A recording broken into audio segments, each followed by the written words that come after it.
maka habislah kau. Kalau kau tidak tunduk kepada para politisi, maka habis juga kau. Jadi saya tidak menganggap mereka adalah hakim. Mereka adalah petugas kekuasaan dan petugas politik. Jadi hakim, mohon maaf, 9 hakim MK, saya tidak menyatakan terhormat, karena terhormat itu adalah orang yang diangkat karena profesinya dan integritasnya, bukan karena kedekatan dengan kekuasaan dan politik. Itu skema kehancuran negara ini adalah penguasa mensiasati agar mengangkat penguasa. Penguasa adalah pimpinan partai politik yang bermasalah untuk dikendalikan dengan gampang. Jadi menurut saya, kehancuran negara ini hanya dilakukan tidak lebih dari 10 orang.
Saya pikir pemerintah ini memang pintar sekali mensiasati rakyat untuk melanggengkan kekuasaan. Siasatnya begini, mereka paham betul bahwa hampir semua lembaga negara itu diisi oleh keinginan politik. Saya dulu dari awal yang paling aneh itu adalah BPK dipilih oleh DPR. Gimana logikanya? Yang memeriksa dipilih oleh yang diperiksa. Dan itu didiamkan. Terus bergeserlah KPK atas gerakan orang-orang DPR, yang mohon maaf, Bung Fahri Hamzah, saya sebutkan namanya, sebagai motor untuk merubah seperti ini, sehingga KPK juga tidak terlepas dari politik dan kekuasaan. Yang ketiga adalah MK. MK juga demikian dilakukan. Akhirnya hanya 2 wakil di sana. Kalau kau tidak tunduk sama presiden, maka habislah kau. Kalau kau tidak tunduk kepada para politisi, maka habis juga kau. Jadi saya tidak menganggap mereka adalah hakim. Mereka adalah petugas kekuasaan dan petugas politik. Jadi hakim, mohon maaf, 9 hakim MK, saya tidak menyatakan terhormat, karena terhormat itu adalah orang yang diangkat karena profesinya dan integritasnya, bukan karena kedekatan dengan kekuasaan dan politik. Bukan karena afiliasi politik. Jadi biangnya, nah inilah yang disiasati dengan cara presiden dan gengnya mengangkat orang-orang berkuasa, yaitu ketua partai politik yang bermasalah. Sehingga sumber segala masalah adalah ketua parpol yang terpenjara oleh masalah yang diangkat oleh kekuasaan yang disponsori oligarki. Itu skema kehancuran negara ini adalah penguasa mensiasati agar mengangkat penguasa. Penguasa adalah pimpinan partai politik yang bermasalah untuk dikendalikan dengan gampang. Dan itu yang terjadi sekarang.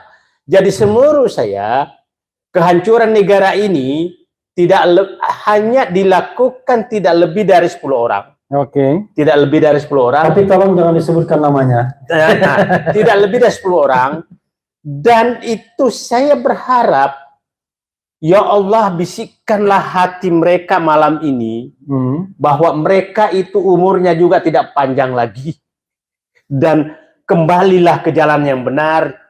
Kekuasaan tidaklah membuat kenyamanan bagi Anda semua. Jadi saya menyatakan, Pak, semua sekarang ini hancur negeri ini karena siasat mengangkat orang bermasalah untuk memimpin partai politik, dan partai politik mengendalikan semua pengangkatan pejabat-pejabat yang atas nama negara, tapi sebenarnya adalah atas nama kekuasaan. Dan dibalik semua ini adalah para oligarki yang mengendalikan mereka. Jadi sebenarnya sangat sederhana untuk ini kan. Pertanyaan saya, Bung Refli, apakah kita hanya berada di ruangan ber-AC ini teriak seperti ini, melihat kehancuran negara ini? Nah, nanti kita jawab setelah yang satu ini ya. Oke.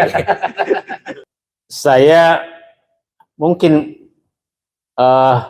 Siti itu mungkin hanya bisa kalah tuh kalau lewat surveyor Indonesia. Oke. Nah, terus ada MK-nya, MK Indonesia juga. Kalau selama itu tidak diekspor ke luar negeri lo MU, ya saya pikir enggak lah. Itu MU itu masa lalu udah selesai. Nah, saya melihat begini, Mas Heru. Yang saya kembali ke pertanyaan saya. Mas siapa tadi? Mas Hersu. Mas Kayaknya udah tandem dengan Hersu no Arif ya, Mas Hersu. Ya, Refli ini problemnya, mereka sudah merasa bebas melakukan apa saja yang dia inginkan. Oke. Dulu saya di dalam, kalau ICW kuliah bicara, saya langsung mendelik apa yang perlu saya perbaiki. Oke, kalau ICW sudah bicara, apa yang saya harus perbaiki. Kalau teman-teman di luar bicara, ICW bicara, rekrut aja aktivisnya ke dalam partai politik. Betul. Jadi ini memang sensitif penguasa dibuang sedemikian rupa. Dulu kalau kita lihat ada mahasiswa sudah turun, maka kita panggil orang mendengarkan apa protes mereka. Sekarang biarkan saja, nanti jam 5 juga bubar sendiri kok. Jadi memang sensitivitas itu hilang. Dan pertanyaan saya tidak lagi menduga-duga apakah terjadi tribal atau apa, kelihatannya akan terjadi. Yang saya ingin pertanyakan, para tokoh-tokoh ini kalau itu terjadi, apa yang kita harus lakukan? Itu sebenarnya yang paling penting kita diskusikan, karena sudah capek juga mengeritik. Jadi apa yang dikatakan orang, sepertinya rezim ini sudah tidak mementingkan itu kritik. Tidak mementingkan. Yang penting adalah hasil survei bahwa 80% rakyat puas terhadap mereka. Itu di survei. Tapi kalau di polling RH yang puas cuma 11%. Nah, tapi kan dia bilang RH masa bodoh, emang gue pikirin katanya kan, kira-kira begitu. Jadi walaupun polling RH diikuti lebih dari 100.000. Tidak penting bagi mereka. Yang penting bagi mereka adalah tiap hari pengumuman survei, tiap hari dan dikutip oleh media-media katanya mainstream. Itu terus, saya nggak tahu bayarannya berapa media itu memuat terus itu. Nah, karena tiap hari dimuat mereka dan selalu mereka coba masuk akal nggak kita semua. Ada yang menyatakan lebih mendekati 80%, survei menyatakan orang kritik memilih calon presiden yang ditunjuk oleh rezim sekarang. Logika statistiknya di mana? Orang kritis itu kan ada di luar. Kok memilih yang akan melanjutkan? Logika mana seperti itu? Sama dengan survei sebelumnya menyatakan setelah kenaikan BBM kepuasan masyarakat naik. Tapi nggak salah itu, Daeng. Karena definisinya adalah yang memilih kekuasaan sekarang disebut orang kritis, yang tidak memilih orang sakit hati. Oh begitu. Jadi definisinya diubah. Proyeksi saya, Kalau apa yang dikatakan, ini kan dia mencoba nih, kemarin melabrak bahwa masa jabatan 4 tahun dilabrak. Semua dilabrak dan semua oke-oke saja. Dan berhasil memecah belah semua yang termasuk hukum tata negara dipecah belah sedemikian rupa. Kalau terjadi nanti bahwa berhasil tadi mengapa namanya menghapuskan bahwa keputusan MK itu final, maka ada lagi final berikutnya. Nah, ini sama dengan PK, boleh di PK. Itu kan logika saya sebagai orang engineer, gimana logikanya? PK boleh di PK. Ini keputusan MK, boleh ada keputusan yang berbeda. Nah, kalau itu terjadi, maka saya punya keyakinan bahwa gugatan, kan ini masih Oktober nih, pemilihan Wapres nih. Masih Oktober. Ya, pendaftaran wakil presiden. Maka kalau keluar putusan MK bahwa menyatakan bahwa pengertian 40 tahun di Undang-Undang Dasar 45 itu bisa ditambahkan bahwa berpengalaman bisa diabaikan, kemungkinan besar itu terjadi. Pertanyaan saya bukan itu, kalau itu terjadi saya peluangnya kemungkinan terjadi. Sekarang kalau itu terjadi apa yang kita lakukan? Itu yang paling ada di pikiran saya sekarang. Saya sih berharap bahwa masih ada pihak-pihak. Saya kemarin agak gembira membaca tulisan Pangdam Siliwangi, Kunto Ariwibowo. Ternyata masih ada yang memperhatikan negara, bukan kekuasaan. Nah, saya mudah-mudahan masih ada di pihak seperti itu, dan juga tokoh-tokoh lain. Saya melakukan hal yang sama. Saya kemarin menghimbau Pak SBY pas keluar mentionnya, saya menyatakan Pak SBY, Pak JK, Pak Amin Rais, bapak-bapak dan ibu-ibu semua berkumpullah menyelamatkan negeri ini. Problemnya tokoh-tokoh kita ini selalu ada problem psikologis di antara mereka. Kenapa dia yang mengkoordinasi saya? Kenapa dia mengkooptasi saya? Saya lihat hilangkan semua dinding-dinding itu untuk sementara.